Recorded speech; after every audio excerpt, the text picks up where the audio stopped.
de Nueva Economía Forum, del Foro de la Nueva Comunicación. Agradecer también a Vodafone el patrocinio y cederle la palabra inmediatamente a Emilio Ontiveros, presidente de Analistas Financieros Internacionales, que va a hacer la presentación de nuestro ponente de hoy, que es don Francisco Ros. Emilio, cuando quieras. Bueno, muchas gracias. Buenos días.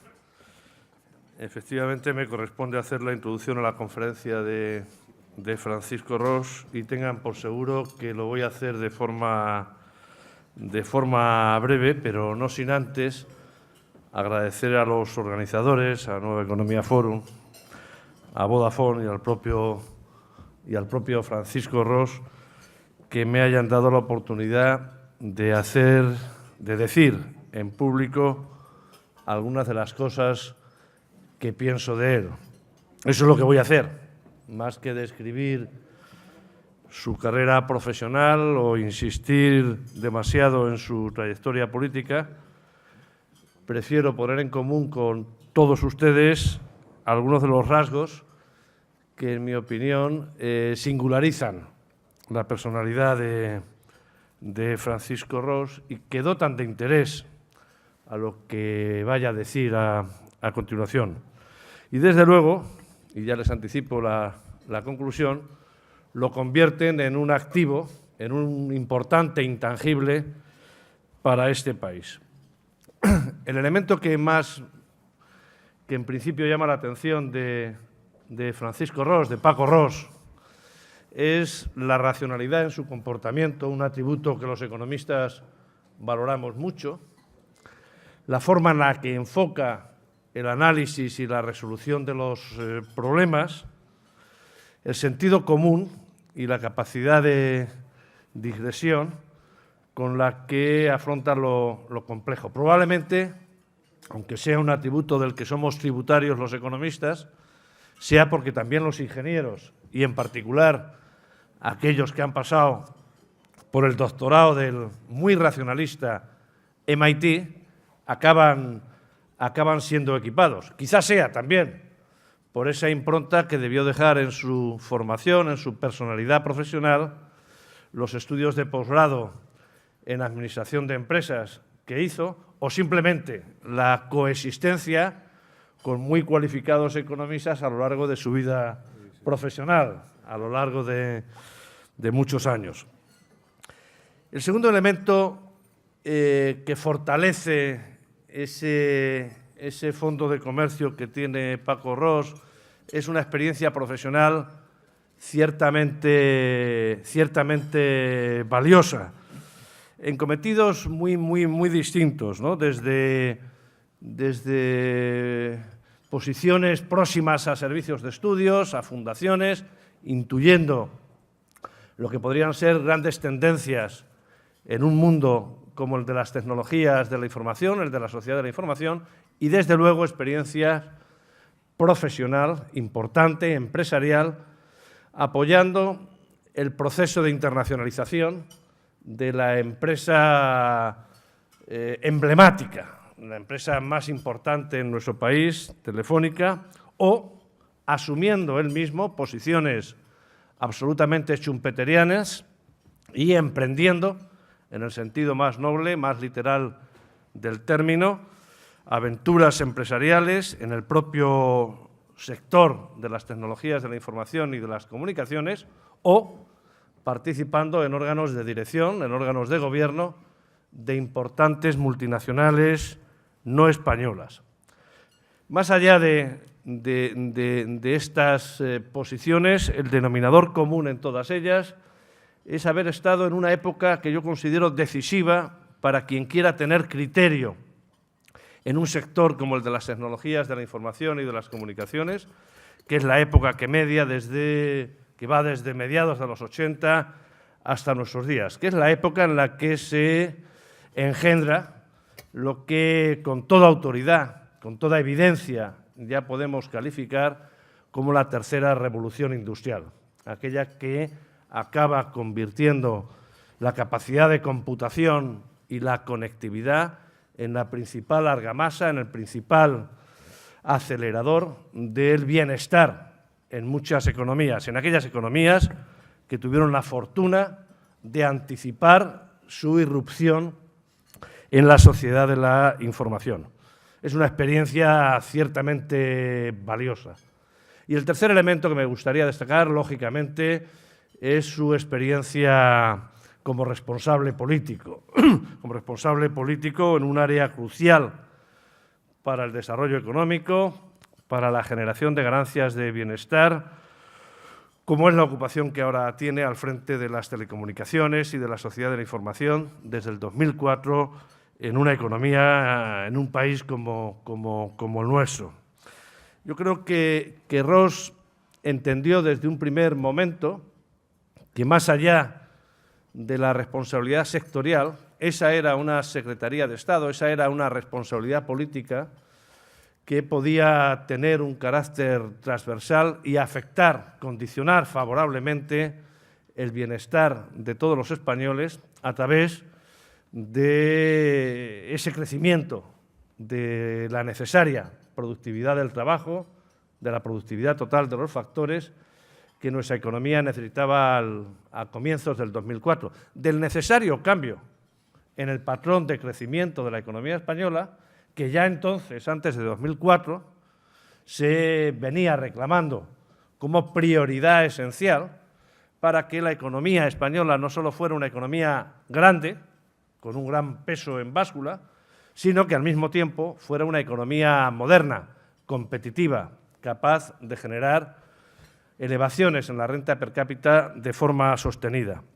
Ros se propuso un objetivo que era converger con la media de Europa, conseguir que efectivamente en los indicadores convencionales de inserción en la sociedad de la información, España no quedara, no se mantuviera en la posición rezagada que estaba en 2004. Y yo cuando preparaba estas notas este fin de semana antes de venir, he querido consultar 3 informes distintos, ninguno proveniente de la Administración española, informes, en algunos casos, muy resumtivos de lo que ha sido la tendencia en la última década, e incluso informes internacionales, incluida esa agencia multilateral, la OCDE, que no siempre ha sido favorable a la hora de interpretar los avances en la sociedad de la información. Y es verdad que si uno tuviera que valorar, si uno tuviera que asignar un bonus a la trayectoria política que ha hecho Francisco Ros en estos años y tuviéramos que hacerlo en función de ese indicador de referencia, lo que habría que decir es que la convergencia se ha conseguido. No hay razones, ni mucho menos, para echar las campanas al vuelo, ni estar satisfechos, pero es verdad que a tenor de lo que rezan las cifras que manejábamos quienes éramos manifiestamente críticos y seguimos siéndolo con el avance de la sociedad de la información en nuestro país, rezaban entonces, ¿no? Yo creo que efectivamente este es el elemento principal y ojalá todos los responsables políticos pudieran disponer de una referencia a la que vincular su ejecutoria en un periodo determinado. Yo creo que tenemos razones para felicitarnos parcialmente de lo conseguido, aun cuando las restricciones en la inversión pública han sido manifiestas, aun cuando la coordinación de las administraciones públicas en la adopción de la sociedad de la información es manifiestamente mejorable, aun cuando, insisto, el propio sector público debe todavía predicar con el ejemplo en estos avances en la sociedad de la información. Poco más. Me atrevería a decir que ojalá los españoles fuéramos capaces, en especial aquellos que tienen responsabilidades, aquellos que pueden incidir en la formación de los gobiernos, sean del partido político que sean, de conseguir talentos, de conseguir personalidades con las credenciales técnicas, profesionales y con la honestidad de Francisco Ros. Es un tipo, Francisco Ros, de los que a uno le gusta exhibir no solo como amigo, sino como contemporáneo y desde luego como compatriota. Ojalá y lo que nos diga sirva para motivarnos un poco más de lo que estamos ahora. Muchas gracias y buenos días.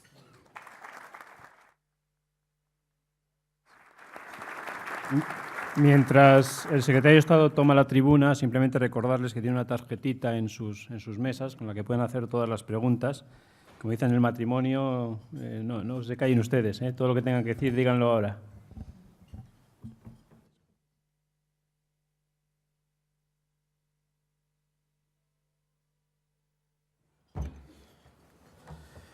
Bien, buenos días. Y Emilio, muchas gracias por tus amabilísimas palabras. Y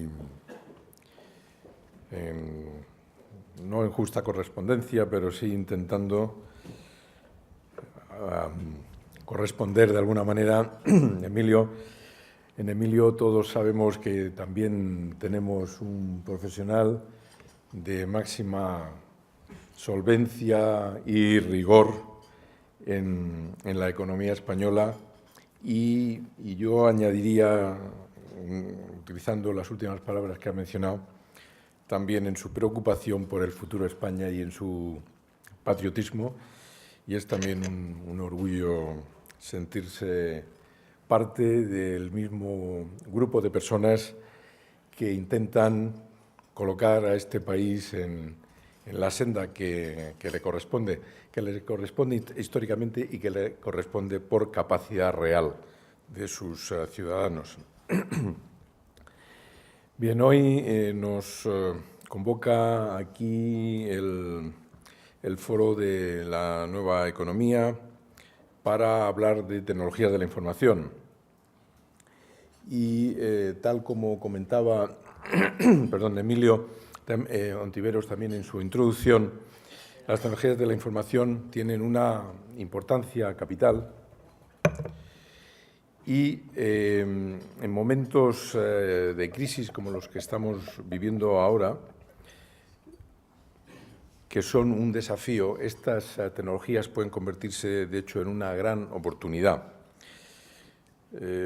Se calcula que el 45% de las empresas que figuran en las 500 entre las 500 de Fortune, el Fortune 500, nacieron durante etapas de recesión. Por lo tanto, es una magnífica ocasión esta que estamos viviendo para realizar todos los pasos necesarios para tener un cambio de modelo de crecimiento económico y un nuevo esquema de sectores productivos en nuestro país. Mi objetivo hoy, en estos próximos minutos, sería transmitirles, por un lado, o intentar transmitirles al menos, por un lado, que las tecnologías de la información son imprescindibles para lograr ese crecimiento económico sostenido, y por otro, que España tiene hoy suficiente base en estas tecnologías como para poder convertirlas en un motor de modernización social y en un sector de primera magnitud del conjunto de nuestra economía. La evolución de las tecnologías de la información en los últimos 50 años supera, tanto por su alcance económico como por el grado de penetración social, cualquier desarrollo tecnológico o revolución industrial anterior en la historia de la humanidad. Las TIC son, sin duda, y lo recordaba Emilio Ontiveros, las verdaderas protagonistas de la tercera revolución industrial, dada su capacidad similar, yo diría, incluso superior a la de otras tecnologías que contextualizaron las revoluciones industriales pasadas, como el motor de vapor o la energía eléctrica, para desplegar efectos de gran alcance. No voy a pormenorizar todas las razones por las que estas tecnologías han llegado a tener el papel trascendental que con todo rigor se les otorga y que la mayoría de las cuales son ya conocidas por una audiencia como esta, pero sí me van a permitir que resuma aquellas que me parecen más relevantes para apoyar la argumentación a la que hacía referencia al principio. En este sentido, me gustaría destacar el claro carácter disruptivo de estas tecnologías, que se apoya en rasgos como los siguientes. Uno, son tecnologías versátiles e innovadoras que se pueden utilizar en múltiples áreas sociales y en todo tipo de sectores económicos, que se miniaturizan, que se reinventan constantemente e introducen mejoras tecnológicas continuas. Dos, son tecnologías fáciles de usar. Su utilización no queda restringida exclusivamente a expertos en la materia. Por el contrario, se han popularizado hasta tal punto que se han convertido en una herramienta básica en nuestras vidas. Y tres, exhiben una disminución exponencial de los precios, tanto en sus soportes materiales como en sus entramados lógicos, siendo esta disminución de tal calibre que supera en varios órdenes de magnitud a la de las tecnologías consideradas diferenciales en otros momentos de la historia. Todas estas condiciones disruptivas han llevado a experimentar un asombroso crecimiento en las capacidades de tratamiento, transmisión y almacenamiento de un bien tan básico y necesario como es la información. Un par de ejemplos rápidos para situar en su magnitud a qué nos estamos refiriendo. El principal buscador de Internet de estos momentos procesa e indexa cada día 20 veces el equivalente a toda la información que se ha escrito a lo largo de toda la historia de la humanidad. Cada día, 20 veces, procesa e indexa esa cantidad de información.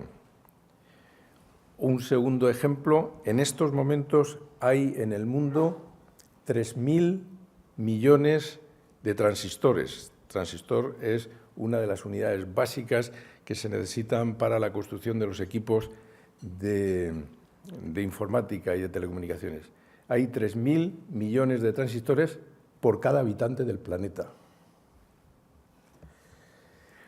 Bien, la conjunción del descenso vertiginoso de los precios y el aumento de las capacidades tiene efectos extraordinarios sin parangón en ninguna otra tecnología, que pueden ilustrarse con analogías muy didácticas y seguro que conocidas por la mayoría de ustedes, pero no me resisto a traer una a colación, que en este caso fue una formulada por Intel, la empresa Intel, en el año 2005, que decía que si en 1978 un vuelo comercial entre Nueva York y París costaba 900 € y duraba 7 horas, y si las mejoras tecnológicas en el sector aéreo hubieran sido del mismo nivel que en el sector de las tecnologías de la información, en 2005 ese viaje hubiera durado menos de un segundo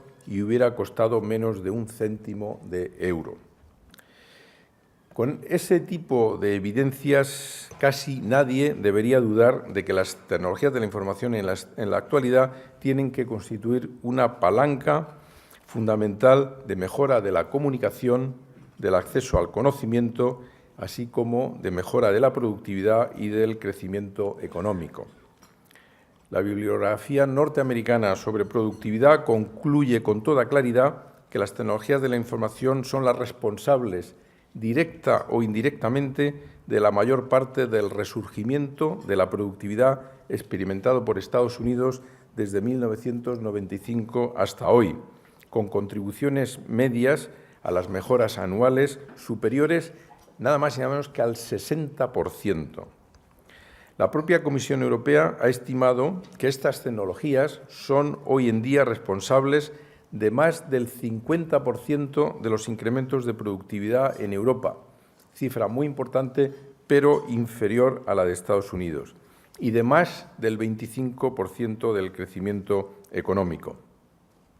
La contribución a la mejora de la productividad se apoya en una alta capacidad de innovación, no solo de las ramas productoras TIC, de las tecnologías de la información, sino de manera inducida de los sistemas productivos que las utilizan. La innovación es intrínseca a estas tecnologías y la industria de las TIC en los países de la OCDE, que ha hecho un cálculo reciente, muestra que indica a I+D+I cerca del doble que el sector de la automoción y del triple que el sector farmacéutico. Otro ejemplo del impacto en la productividad general nos lo da un estudio de la Comisión Europea que apunta a que llevar a cabo un despliegue lento de la banda ancha en la Unión Europea puede ser responsable de una brecha en el PIB de más de 400.000 millones de euros, es decir, del 3% del PIB y de más de 1,8 millones de empleos para el año 2014, en relación a lo que se obtendría en un escenario de despliegue rápido. La productividad es, con toda seguridad, y lo comentaba también el profesor Ontiveros, el factor más influyente a la hora de buscar la mejora del estándar de vida de un país. El aumento de productividad hace que el trabajador aporte más valor con su trabajo y que los bienes producidos sean menos costosos, es decir, que sean más competitivos. Pero hay otras cualidades inherentes a estas tecnologías que todavía no tienen reflejo alguno en las estadísticas de productividad y que proporcionan también importantes beneficios diferenciales a quienes las utilizan. Ejemplos de a qué me estoy refiriendo son, por ejemplo, la comodidad de acceso a los servicios, el valor de las búsquedas de información y del tiempo que se dedica a Internet, la disponibilidad de un bien o servicio 24 horas al día, 7 días a la semana, el enorme valor del aumento geométrico de las posibilidades de elección, de la variedad de elección para el consumidor que suponen las tecnologías de la información. Para poner de manifiesto la consideración por el usuario de alguno de los intangibles mencionados, y concretamente del valor de la variedad de elección, el director del Instituto de Economía Digital del Instituto Tecnológico de Massachusetts, el profesor Brynjolfsson, perdón que acabo de oír que suena, voy a quitarlo.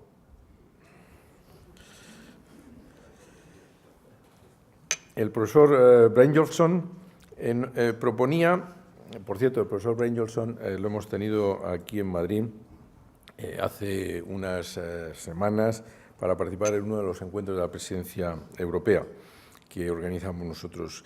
Pues el profesor Brynjolfsson nos propone la siguiente disyuntiva. ¿Qué preferiríamos si tuviéramos que elegir? ¿Gastar 400.000 euros de 1910, es decir, de hace 100 años, en bienes y servicios de 1910 y a precios de 1910, o gastar 40.000 euros de 2010 a precios de 2010? Y para responderse, piensen, por ejemplo, en los bienes y servicios de los que están rodeados y que no existían hace 100 años, y hasta qué punto estarían dispuestos a renunciar a ellos, y vean que la gran mayoría de esos bienes y servicios están relacionados con las tecnologías de la información. Estas transacciones, estos beneficios adicionales que tienen las tecnologías de la información y que hay que denominarlos por ahora como no de mercado, porque aunque generan valor, todavía no se contabilizan y no contribuyen tampoco al PIB, pero están ahí y están generando valor real. Un ejemplo, si uno compra un periódico de papel en un kiosco, tanto si se lee como si no se lee, se contribuye con 1 o 2 euros al PIB. Mientras que si uno entra en Internet, en la página de ese periódico, emplea 30, 40 minutos leyendo información del periódico y otra información colateral que esté en la página web para actualizarse, en noticias, ese acto no tiene incidencia en el PIB y, sin embargo, está ahí y está generando valor y la gente lo utiliza.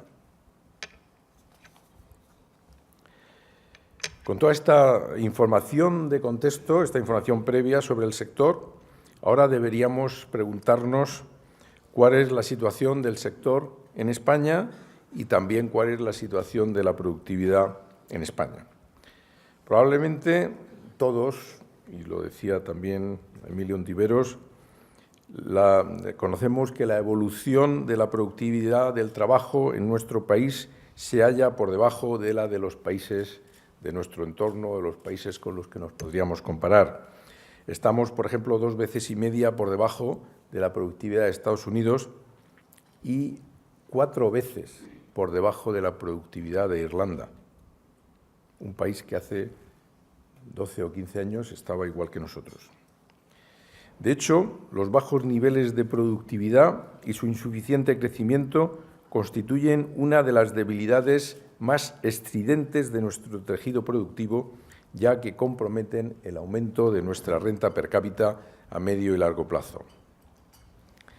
Análisis más detenidos de lo acontecido entre 1995 y 2009, y cojo 1995 y 2009 porque es el periodo en el que hay datos comparables a escala internacional, revelan que el verdadero problema de la evolución de nuestra productividad ha radicado en, utilizando el tecnicismo que ya adelantaba Emilio Ontiveros, en la productividad total de los factores y principalmente en que los beneficios de las tecnologías, pero en particular de las TIC, que deberían aparecer reflejados en esa productividad total, que han sido importantísimos en el mundo durante ese periodo como factor productivo, no se han incorporado de manera efectiva al conjunto del tejido productivo español. Esa necesidad de potenciar la presencia de las TIC en la economía y en la sociedad española fue la que nos llevó a poner en marcha, en el año 2004, un conjunto decidido de acciones de impulso de telecomunicaciones y del resto de la sociedad de la información en nuestro país, que aglutinamos bajo el nombre integrador de Plan Avanza. A través del Plan Avanza, España, y citaría aquí uno de los informes a los que hacía referencia también el profesor Ontiveros, un informe de la OCDE que está analizando en profundidad el Plan Avanza, dice el informe de la OCDE, cito, España ha dedicado significativos esfuerzos y recursos al desarrollo de la sociedad de la información y los progresos comienzan a ser evidentes. Bien, pues en estos años se han puesto en marcha planes de despliegue de infraestructuras que han conseguido que la cobertura de banda ancha y de comunicaciones móviles en España sean del 99% de la población, de las más altas del mundo.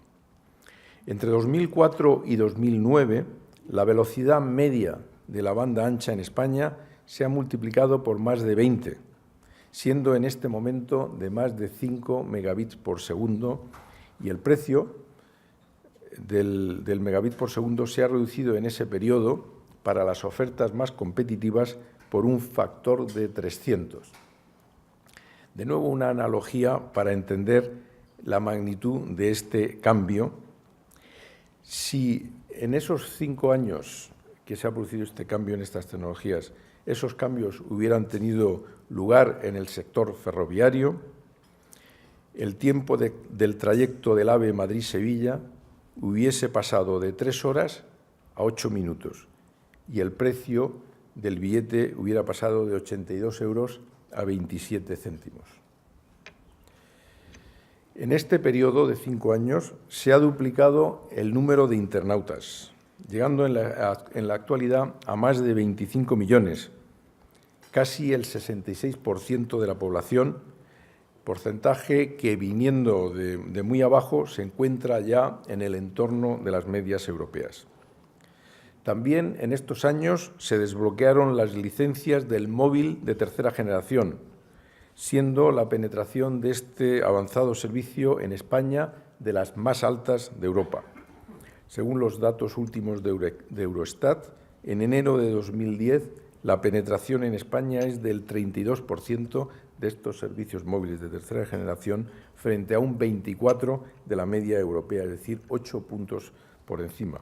8 puntos que sobre 24 suponen el 30%. El 33%. A niveles de 2008, que es el último dato aquí disponible internacionalmente, el 97% de las empresas españolas, de 10 o más empleados, que son las que aparecen en las estadísticas internacionales, se conectaba a Internet a través de banda ancha, lo que situaba a nuestro país a la cabeza de Europa, en igualdad de condiciones con Francia y Malta. Los 3 países a la cabeza somos los que marcamos el ritmo en ese parámetro. En 2008, un 49% de las empresas españolas hacía uso de la firma electrónica, lo que colocaba a España en segundo lugar de Europa, solo por detrás de Eslovenia.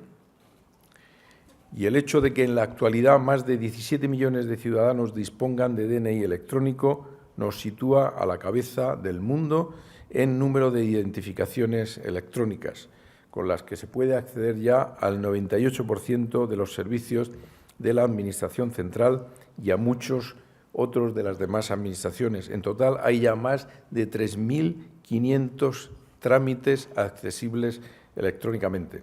Hace unos días teníamos una reunión europea y otro gran país europeo que se consideraba que estaba liderando el proceso de administración electrónica en Europa comentaba que en su país ya tenían 300 trámites que se podían hacer por vía electrónica.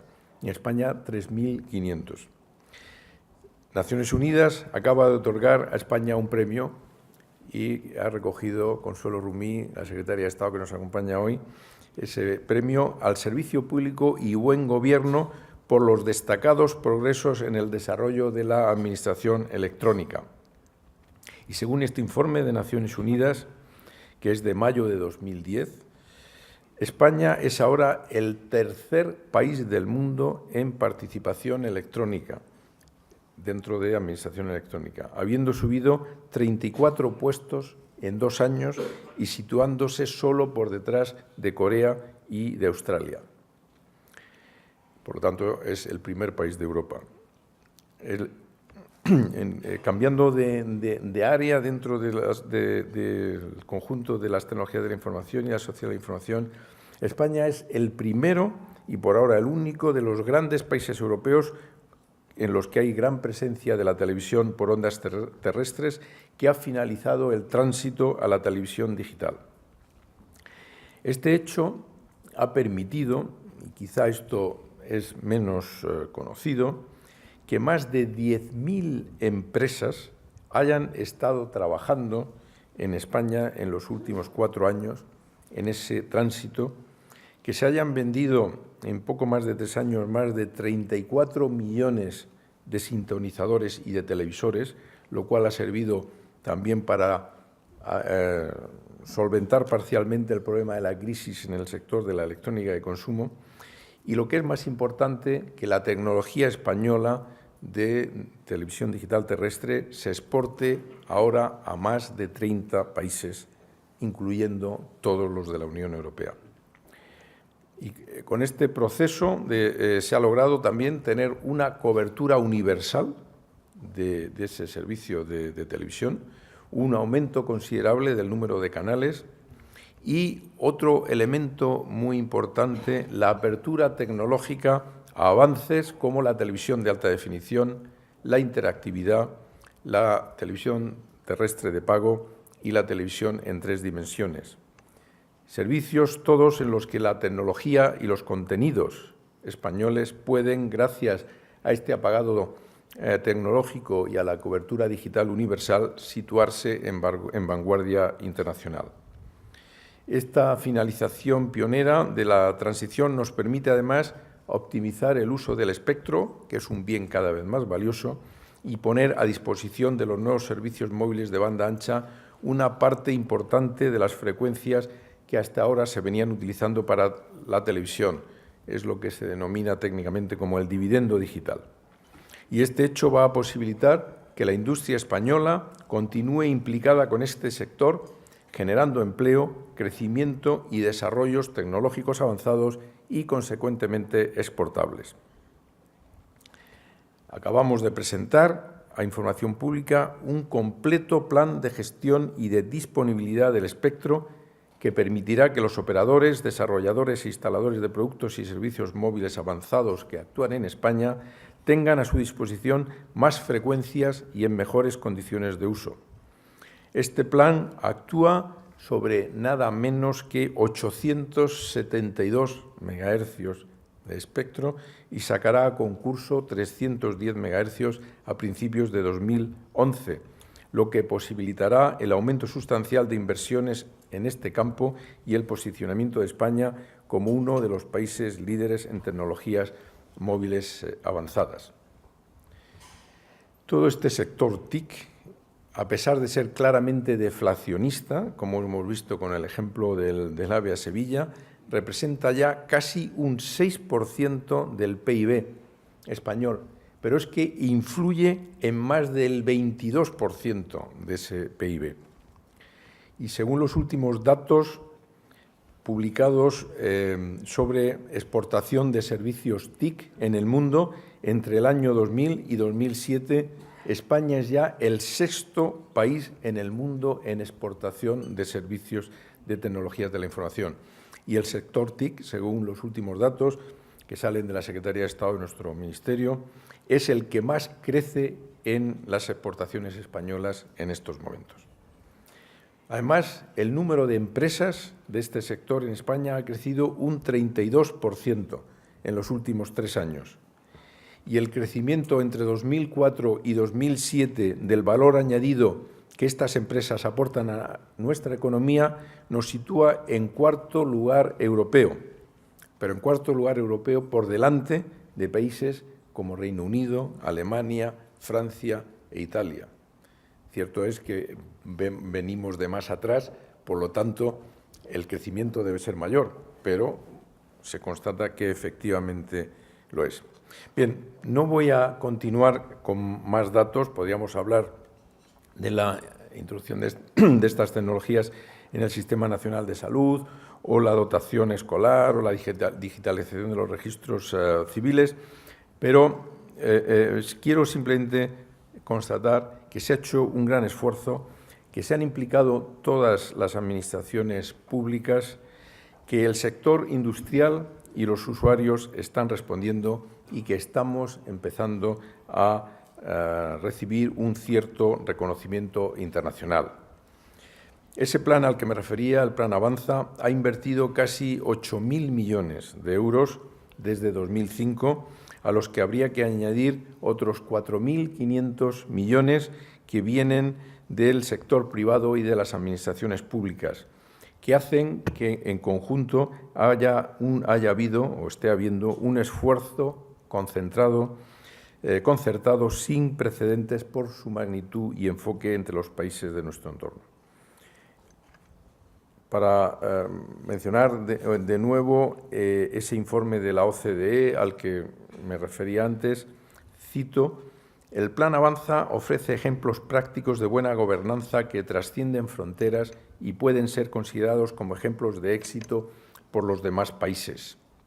Además, el marco de coimplementación de la política con los diferentes niveles de gobierno, nacional, regional y local, ha sido crucial para aumentar el alcance del plan y capitalizar el conocimiento y las capacidades locales. En este sentido, en este punto, quiero hacer mención a lo que en el comienzo del plan supuso todo el esfuerzo que se hizo de consenso y de reuniones para el diseño del mismo, y en el cual la ponencia del plan que dirigió Emilio Ontiveros jugó un papel clave. Como consecuencia de todo este esfuerzo, España es ahora el segundo país de Europa, detrás de Finlandia, según datos de mayo de este año, en inversión pública en I+D en tecnologías de la información. La inversión privada, a pesar de que en los últimos 5 años se ha duplicado, es decir, en los últimos 5 años ha crecido tanto como a lo largo de toda la historia anterior, sigue siendo todavía inferior a la de los países de nuestro entorno. Por lo tanto, esto indica que hemos avanzado, pero no hemos llegado ni mucho menos a la meta y hay que continuar por el camino emprendido.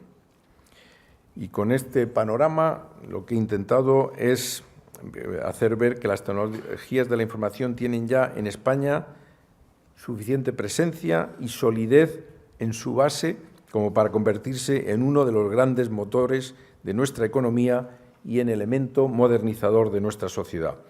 En un reciente informe de la Fundación Ideas se apunta que las TIC pueden convertirse en los próximos 15 años en el segundo gran sector generador de valor añadido en la economía española, tras el turismo y muy por encima del resto de los demás sectores. Como aún nos queda mucho camino por recorrer, para ello tendríamos que, en primer lugar, continuar trabajando intensamente en las líneas en las que se ha conseguido una posición de cierto liderazgo.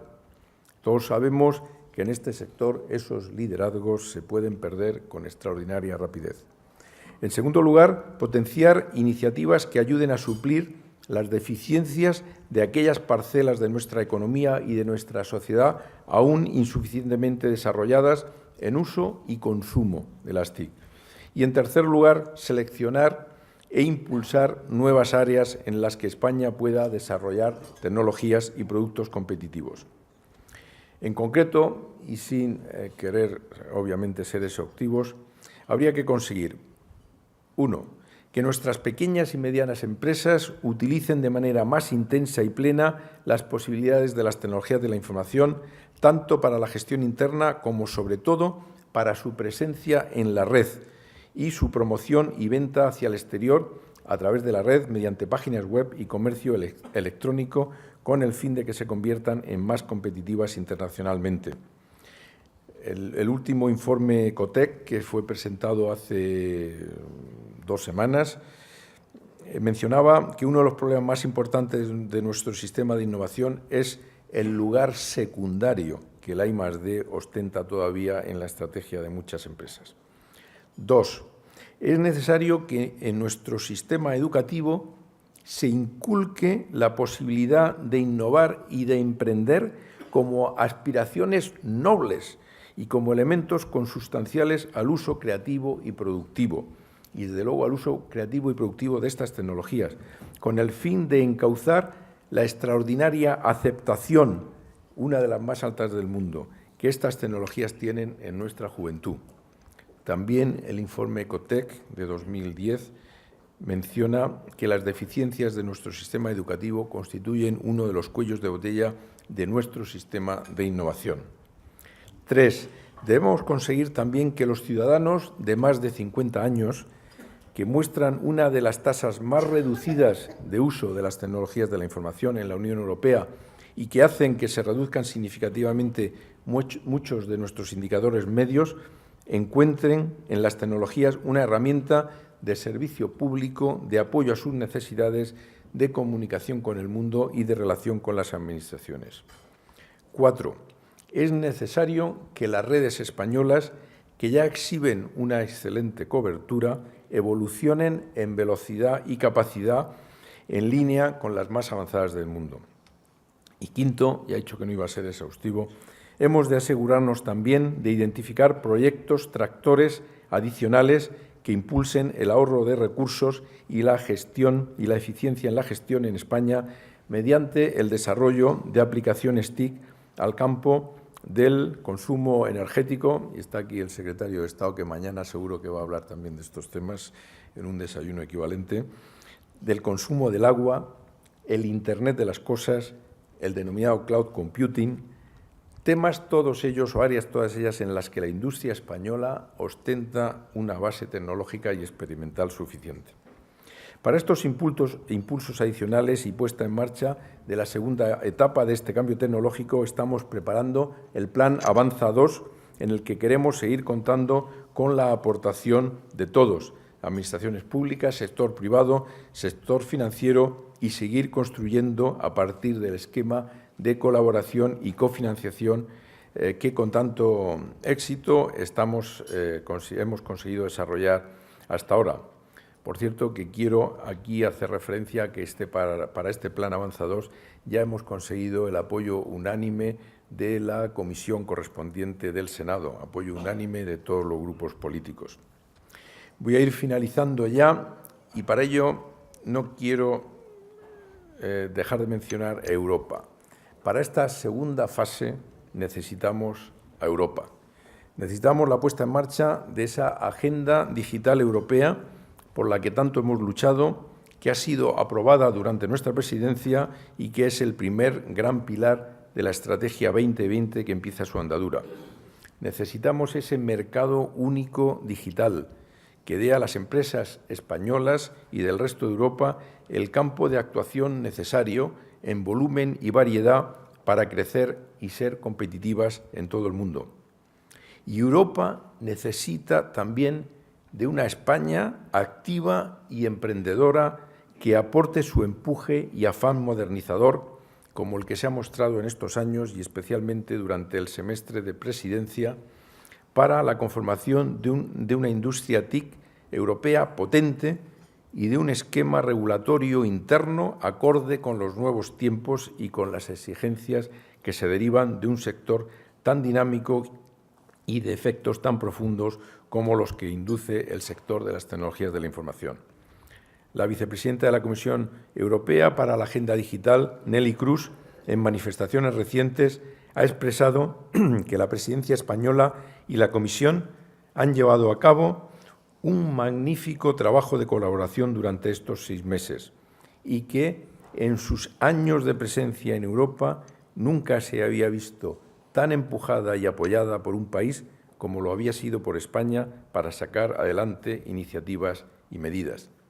La propia comisaria Kroes ha dicho repetidas veces que sin el pleno desarrollo de la nueva agenda digital no será posible la recuperación económica de Europa. Y ha destacado también hace unos días, precisamente aquí en Madrid, que los ciudadanos europeos están esperando que cumplamos nuestros compromisos y que hagámoslo juntos y hagámoslo ya.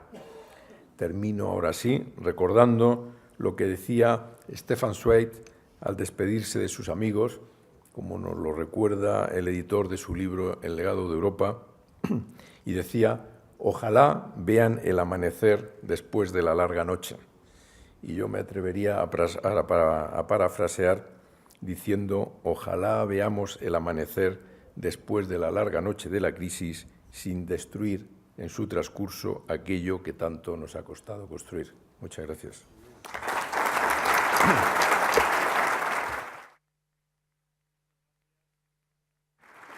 Muchas gracias al secretario de Estado. Tenemos unos 15-20 minutos para el coloquio. Hay muchísimas preguntas. He intentado agruparlas. Vamos a empezar. Miguel Pérez Subías, de la Asociación de Usuarios de Internet, pregunta si debe ser la red neutral y, en su caso afirmativo, ¿cómo definiría el concepto de neutralidad de red?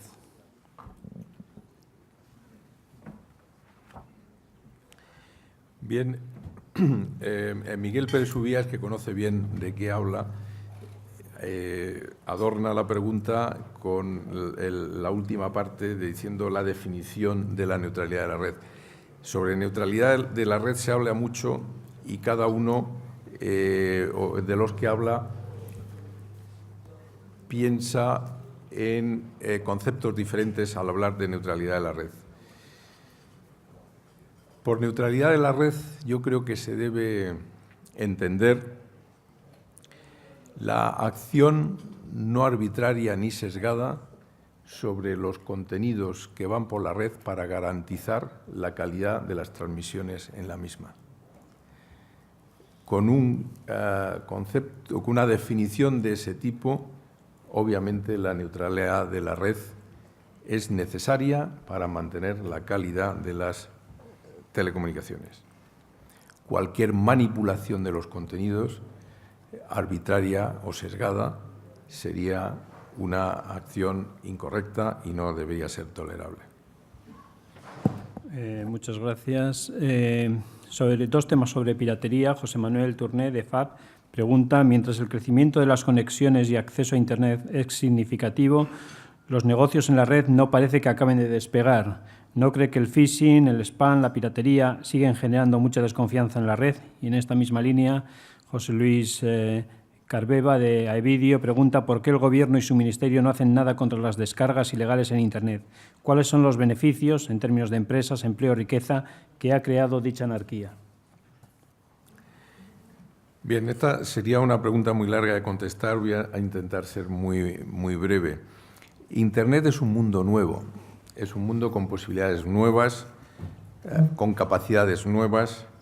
Hemos visto que cada día en el procesador más generalizado que existe, en el motor de búsqueda más importante que hay ahora en el mundo, se procesan el equivalente a 20 veces todo lo que se ha escrito, la cantidad de información equivalente a todo lo que se ha escrito y publicado a lo largo de la historia de la humanidad. A Internet, por unos procedimientos o por otros, están conectados entre 3 y 4.000 millones de personas que intercambian diariamente información. Eso da unas oportunidades de desarrollo de nuevos negocios increíbles. Y hay ya ejemplos muy claros del uso correcto de esas tecnologías para el cambio de modelo de negocio o la apertura de nuevos negocios.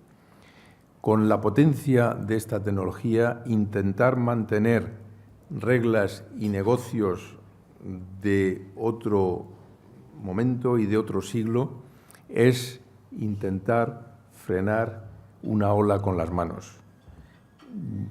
A mí me gusta ahí decir la analogía que en lugar de intentar frenar esa ola con las manos, lo que tenemos es que aprender a coger la tabla de surf y navegar en la cresta de la ola. Eso es lo que nos ofrecen esas tecnologías. Eso es lo que ofreció la imprenta cuando llegó la imprenta y se cargó el negocio de los trovadores. Tenemos que aprender.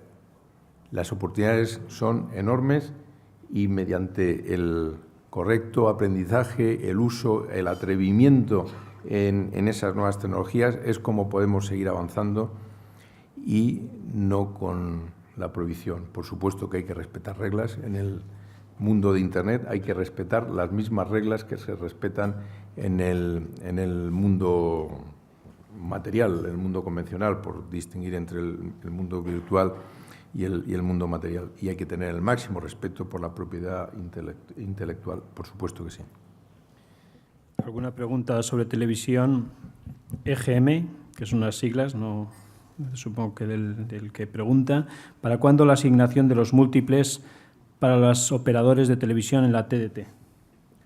Muy pronto. Estamos en la fase de finalización. Antes de que acabe este mes, esperamos que estén. Otra pregunta sobre televisión. ¿Por qué vamos con tanto retraso en el desarrollo de la alta definición? ¿Están las televisiones haciendo lo suficiente para impulsarla? No vamos con retraso. No sé por qué vamos con retraso. Somos de los países en los que mejor se ha solucionado el problema de la asignación de frecuencias para la televisión de alta definición. Con el reparto de los múltiples que va a haber, que ya hay y el que se va a completar en España antes de final de mes, España, las operadoras que operan en España van a tener posibilidad de dar alta definición desde ya y muchas de ellas o algunas de ellas ya lo están dando en pruebas y hemos sacado un decreto se publicó se aprobó en el mes de mayo, creo que se publicó a primeros de junio, en el que se establecían todas las normas los estándares que se deben utilizar para la alta definición y además se establecía que 6 meses después del decreto, es decir, pues a final de año, todos los televisores que se vendan en España de 21 pulgadas o más tendrán que venir ya preparados para alta definición. Muy bien. Antonio Fernández Galiano, de Unidad Editorial, pregunta ¿cómo se explica que a pesar de la progresión de la tecnología en nuestro país, gracias al Plan Avanza, entre otras cosas, estemos en índices tan bajos de productividad y la economía española sea tan poco competitiva? ¿Dónde está el problema? El problema es que no ha habido los modelos que se han venido utilizando de crecimiento económico no han puesto el énfasis suficiente en el uso de las tecnologías. El uso de las tecnologías empieza a trasladarse y a interiorizarse en las empresas en una etapa muy reciente y se ve a partir de ahí el impacto que está teniendo, pero desde luego insuficiente con respecto al que han tenido países que empezaron a incorporarlas con mucha más anterioridad, desde luego desde principios de los años 90. En España la introducción de estas tecnologías, de verdad, en los sistemas productivos, se está empezando a hacer en los últimos años. Los índices empiezan a subir, pero todavía no con la rapidez suficiente. Por eso el reto que tenemos es enorme, pero las posibilidades son magníficas porque hay una base para poder pensar que estas tecnologías pueden arraigar de manera importante en la industria y en los servicios españoles y porque hay empresas en España capaces de dotar al resto de los sectores de los conocimientos y las piezas básicas para construir ese entramado tecnológico. En esta misma línea, el Plan Avanza 2010-2015 quiere situar a España en la vanguardia en el uso y desarrollo de las tecnologías, pero para todo esto necesitamos recursos. ¿De dónde van a salir estos recursos teniendo en cuenta la coyuntura que vivimos? Bien, desde luego cuanto más recursos pudiéramos tener, mejor. Pero además de los recursos económicos que se pueden utilizar en un determinado momento para promover, impulsar o incentivar un sector, lo que es fundamental es la mentalización de todos en asignar las prioridades necesarias a estas tecnologías y a la introducción de las mismas en el sistema productivo.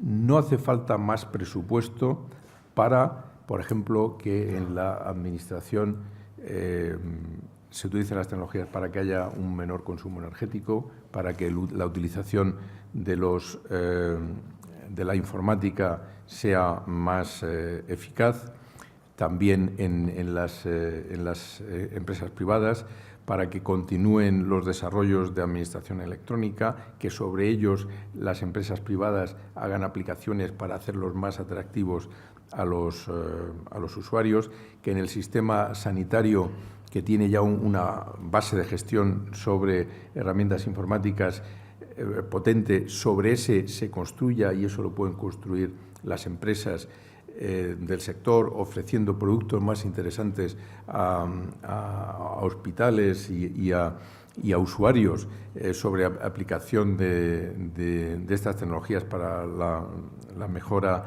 del tratamiento de los pacientes, receta electrónica, cita electrónica, etcétera.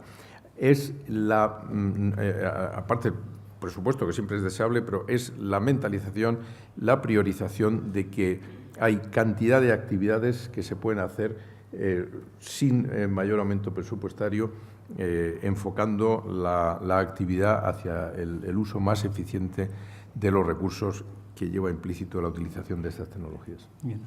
Sobre el dividendo digital preguntan ¿para quién y para cuándo? El dividendo digital para quien gane los concursos que vamos a convocar el año que viene de los 72 totales, 60 efectivos megahercios. ¿Para cuándo? Vamos a intentar, está ahora a consulta pública, finaliza la consulta pública en unos 10 días, vamos a intentar traer el dividendo de antes de 2015 a el 2013.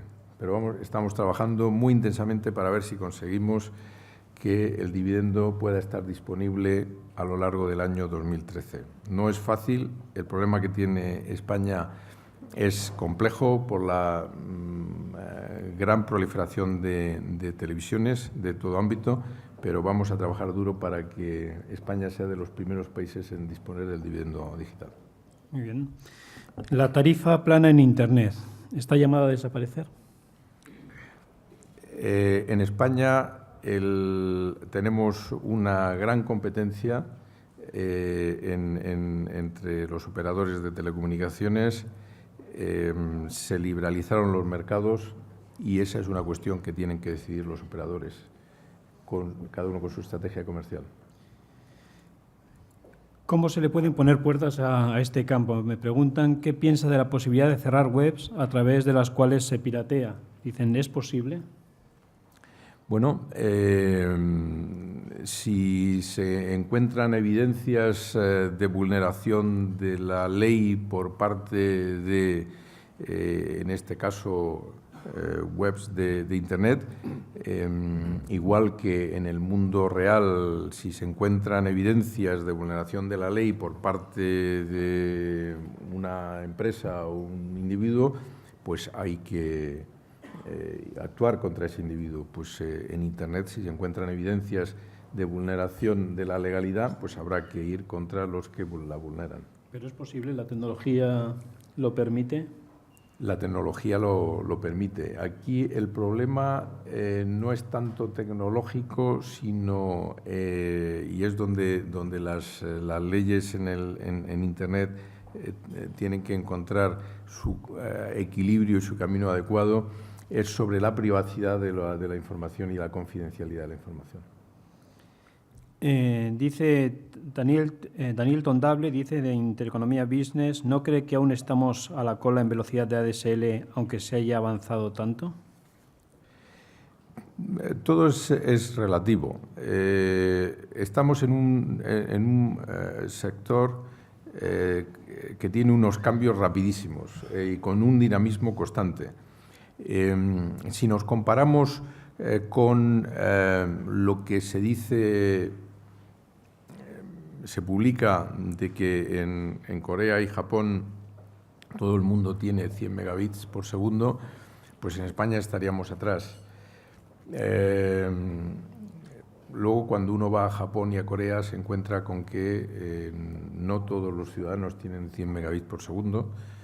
De hecho, en algunos casos las coberturas son inferiores a las coberturas que hay en España.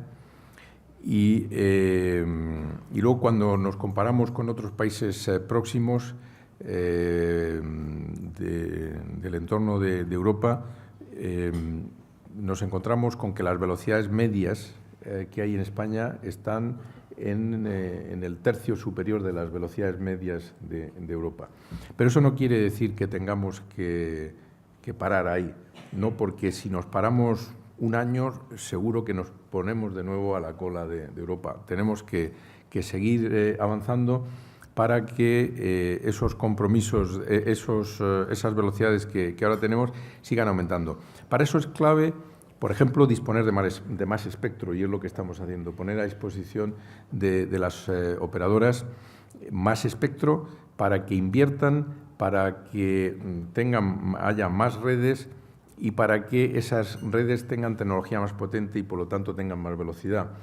Y el espectro para un país como España, que tiene una orografía difícil y una ruralidad muy alta, es una manera más eficiente de poder llegar a los ciudadanos. Ciertamente no hay que parar, pero esa es una de las medidas que estamos utilizando. Hemos anunciado también, y viene en la Ley de Economía Sostenible, la universalización de la banda ancha. Parece que eso es algo dado a priori. Somos solamente el segundo país de la Unión Europea, después de Finlandia, que se ha comprometido a universalizar la banda ancha de 1 megabit por segundo. Finlandia también lo ha hecho y nosotros. Y no hay ningún otro país de Europa ni del mundo que se haya comprometido a universalizar la banda ancha de 1 megabit por segundo. Y puestos a analogías, porque se les exige mucho a las telecomunicaciones, pero hay que entender también de qué estamos hablando. O sea, universalizar la banda ancha a 1 megabit por segundo sería como si nos pusiéramos a asfaltar todos los caminos de España. no se pide que se asfalten todos los caminos de España, y también son medios de comunicación, y se pide que se universalice la banda ancha 1 megabit por segundo, y en cuanto se anuncia parece poco, pero es que lo que estamos diciendo es que todo ciudadano español va a tener al menos 1 megabit por segundo, y que muchos de ellos van a tener, como ya tienen, ofertas de 50 o de más megabit por segundo, pero todos al menos 1 megabit por segundo. Ese es un compromiso importantísimo, y ya digo, hasta ahora solo lo ha hecho Finlandia. Muy bien. Miguel Pérez Subías, de la Asociación de Usuarios de Internet, pregunta de nuevo: tenemos DNI electrónico y aplicaciones listas, y sin embargo los ciudadanos apenas lo utilizan para acceder electrónicamente a los servicios. ¿Cómo se puede cambiar esta realidad? ¿Qué está haciendo la Administración? Bien, primero tenemos que tener el DNI, y una vez que hay una base suficiente de DNI es cuando hay que empezar a hacer campañas para su uso. Ahora, en la mayoría de los periódicos, sobre todo los fines de semana, aparecen páginas enteras anunciando trámites y servicios de la Administración para los cuales se puede utilizar el DNI electrónico, y diciendo también cómo de fácil se puede utilizar. Con esas campañas lo que estamos observando es un crecimiento exponencial del uso del DNI. Todavía no quizá muy significativo en relación con el conjunto de la población, pero claramente un crecimiento exponencial. Y ahí estamos haciendo dos cosas. Por un lado, esas campañas de difusión del uso del DNI, y en paralelo tenemos un equipo técnico trabajando en cómo conseguir mejoras de los procedimientos de uso del DNI. Hace 2 años no podíamos hacer esto. Segundo, pues porque el DNI todavía era incipiente. Ahora que ya tenemos experiencia de su utilización, estamos empezando a analizar en qué lo podemos mejorar. Pero el DNI es una de las herramientas más potentes que tenemos en la Administración española y que tienen las empresas españolas para desarrollar aplicaciones y para exportarlas al resto del mundo. No hay viaje que yo haga o reunión que tenga con colegas de otros países que no me pregunten por el DNI electrónico. ¿Qué estamos haciendo? ¿Cómo lo estamos haciendo? ¿Y cuáles son las empresas expertas? Hay un potencial enorme de que las empresas españolas sean las grandes introductoras en el mundo de una herramienta de esa capacidad. Muy bien. Como estamos en una reunión sobre tecnología, me envía Javier Montalvo a través del móvil una pregunta y dice: Industria ya ha recibido las opiniones de las operadoras sobre el reparto de frecuencias móviles. ¿Para cuándo estará listo el Real Decreto que las regula? ¿Adjudicación por concurso o por subasta? Y dice qué criterios van a primar. Dice que lo está esperando todo el sector. Bien, es bueno que seamos impacientes, porque eso nos obliga a todos a movernos con mayor celeridad. Pero hay veces que somos tan impacientes que queremos que las cosas estén resueltas antes de lo que es el tiempo razonable para que estén resueltas. Somos el primer país europeo, el único en estos momentos, que tiene sobre la mesa un plan completo de gestión del espectro y de distribución de frecuencias que afecta a la totalidad del espectro disponible para comunicaciones móviles. El único que tiene un plan integral. Ese plan está en estos momentos a información pública durante un mes. Se dio aproximadamente el 15 de junio, por lo tanto, aproximadamente hasta el 15 de julio, no recuerdo las fechas exactas, pero es en ese entorno. Ya venía negociándose y discutiéndose anteriormente con los operadores, o sea, no es nuevo, por lo tanto, por eso solo se ha dado un mes para información pública. Ya es cuestión de detalles. Esperamos recibir esa información en tiempo, la procesaremos durante el verano y yo calculo que en septiembre estaremos en condiciones de sacar el decreto. Los concursos los queremos hacer todos en el primer semestre de 2011, para todas las frecuencias, tanto para las que estén disponibles en ese momento como para las que vayan a estar disponibles en momentos posteriores. Y qué procedimiento de concurso, pues está también a opinión pública. Si va a haber concurso de méritos, subasta o procedimientos híbridos, no tiene por qué ser el mismo procedimiento para todas las bandas de frecuencia. Eso lo tenemos también que analizar una vez que recibamos los comentarios. Pero uno de nuestros objetivos es, tal como he intentado hacer reflexionar durante la exposición, que si este sector es tan importante como realmente es para el desarrollo de nuestro país, que los concursos sirvan para que haya más infraestructura y que haya infraestructura de más calidad en nuestro país. Ya estamos acabando. Una pregunta de Harold Fitch que dice ¿cómo va a impulsar la Administración el desarrollo de la fibra óptica? Las operadoras nos dicen que no necesitan dinero para el despliegue de la fibra óptica, que lo que necesitan es una regulación clara. Hay una regulación que ya estamos poniendo en marcha, que está en la Ley de Economía Sostenible, que tiene que ver con la regulación para las infraestructuras comunes de telecomunicaciones. El decreto va a salir en 1 o 2 semanas, también para que las infraestructuras comunes de telecomunicaciones cumplan con los requisitos necesarios para que esas redes ultrarrápidas puedan llegar fácilmente a los hogares, también para que las obras públicas en España prevean las acometidas y los despliegues de ductos para el tendido de cables de telecomunicaciones. Por otra parte, la CMT sacó hace un año aproximadamente pues, una serie de condiciones para las relaciones entre los operadores en cuanto a las comparticiones de recursos en las redes ultrarrápidas, y lo que estamos ahora es a la espera de la regulación de Europa.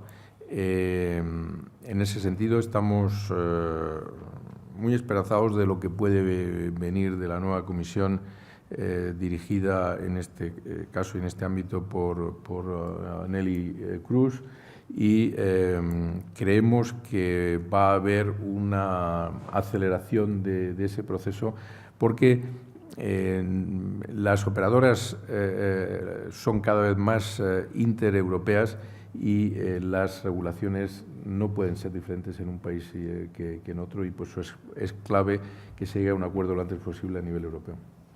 Muy bien, una pregunta de Luis Losada, de Intereconomía. ¿Qué le parece que el gobierno portugués echara mano de la acción de oro para impedir la operación de Telefónica, supongo es la OPA sobre Vivo?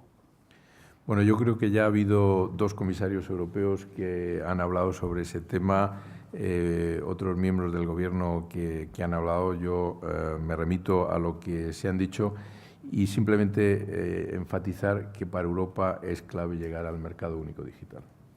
Bien, una última pregunta es sobre quién paga a quién, ¿no? En este mundo de Internet, en el que cada uno está buscando su sitio, están los proveedores de contenidos, los propietarios de la red, pero quien más tajada, si se puede decir, saca a todo esto finalmente es Google. Quizás el que menos aporta es el que se está llevando la mayor parte del papel. ¿Hay alguna manera de regular esto o debe ser el mercado quien adjudique los recursos? Estamos en los comienzos. Pensemos, por ejemplo, que las redes sociales hace 5 años no existían y ahora nos invaden y vivimos llenos de redes sociales. Google se creó hace 12 o 14 años y ahora es de las empresas más grandes del mundo. Y en un cambio tan drástico, con tanto elemento fundamental que se pone sobre la mesa, queremos de golpe y porrazo ser capaces de tener la regulación perfecta y las reglas de juego claras, y eso es imposible. Tenemos que ir acostumbrándonos a que hay que vivir con ese dinamismo, hay que vivir con ese proceso de negociación continuo entre las partes. Y yo creo que el periodo que se abre ahora es extraordinario en cuanto a las posibilidades y a los retos que plantea. Los operadores tienen que encontrar su hueco y negociar con los suministradores de contenidos que ambos se necesitan y llegar a los equilibrios necesarios, porque a ninguno le interesa que el otro desaparezca. Lo que las administraciones, tanto las nacionales como las europeas, tienen que estar vigilantes es de que no se cometan abusos, que si hay alguno que está utilizando de manera abusiva su posición, actuar en ese caso. Pero yo por el momento no veo que sea la hora de pasar a una regulación de detalle, sino dejar a las partes que negocien, que encuentren su hueco y estar vigilante para que no se produzcan abusos por ninguna de las partes. Muchas gracias. Antes de cederle la palabra a Francisco Román para que despida la reunión, simplemente contarles una anécdota. Yo recuerdo, pues hace casi 40 años, era muy pequeño y tal, que la bisabuela de un amigo mío, estando sentada frente al televisor, cuando aparecía el presentador del telediario, en aquel entonces llamado Parte, cuando saludaba el señor, la abuela le contestaba, decía buenas noches, y decía qué educado es este señor. Todos pensábamos, los niños que estábamos allí, que la abuela estaba un poco loca, ¿no? Ahora, con el paso del tiempo, pensamos que era una señora muy avanzada, ¿no? Simplemente era esto, agradecerles a todos sus preguntas y, por supuesto, cederle la palabra a Francisco Román, presidente de Vodafone España, para que cierre la jornada. Muchas gracias, Iñaki. Ya se ve que la abuela tenía razón y vivimos ahora mismo en ese mundo donde la comunicación va en los dos sentidos. Bueno, el propósito del Foro de Nueva Comunicación es precisamente lo que se ha hecho aquí hoy, es exponer, es debatir, y ahí quiero expresar la satisfacción de Vodafone por ayudar a que esto ocurra. Todos vivimos con la sensación permanente de vivir en ciclos y, claro, cuando llega el verano parece que estamos cerrando algo y es un buen momento para hacer balance de algo. Hemos tenido la suerte de tener hoy a Paco Ros con nosotros, Paco, cuya glosa ha hecho Emilio Ontiveros muy adecuadamente y que creo que todos los del sector apoyaríamos y suscribiríamos lo que se ha dicho, y ha utilizado su racionalidad, que destacaba Emilio, para hacer la exposición, y lo de la convergencia como referencia permanente. Y eso le ha permitido hacer un balance de dónde estamos. Creo que es muy importante, en un momento en el que vivimos, y esa referencia de Stefan Zweig ha sido espléndida, el momento en el que estamos preocupados, con independencia de que vivamos un momento casi histórico, porque estamos casi a punto de ser casi campeones del mundo. Pero con independencia de eso, es verdad que estamos atravesando tiempos complicados y es importante hacer balance de lo que se ha hecho e inventario de lo que tenemos, sobre todo si estamos hablando de activos poderosos para construir futuro, que es el caso de las TIC, como nos ha contado el secretario. Pero nos ha hablado también de algo más importante, porque siempre lo por hacer es más importante que lo hecho. Y nos ha hablado de futuro y de disposiciones y de ánimo para avanzar. Nos ha hablado de esos 5 puntos, nos ha hablado de Avanza 2, por cierto, felicidades por tener el apoyo y el consenso en algo que es importante y es importante para el país. Y eso es siempre una señal de realismo y de optimismo.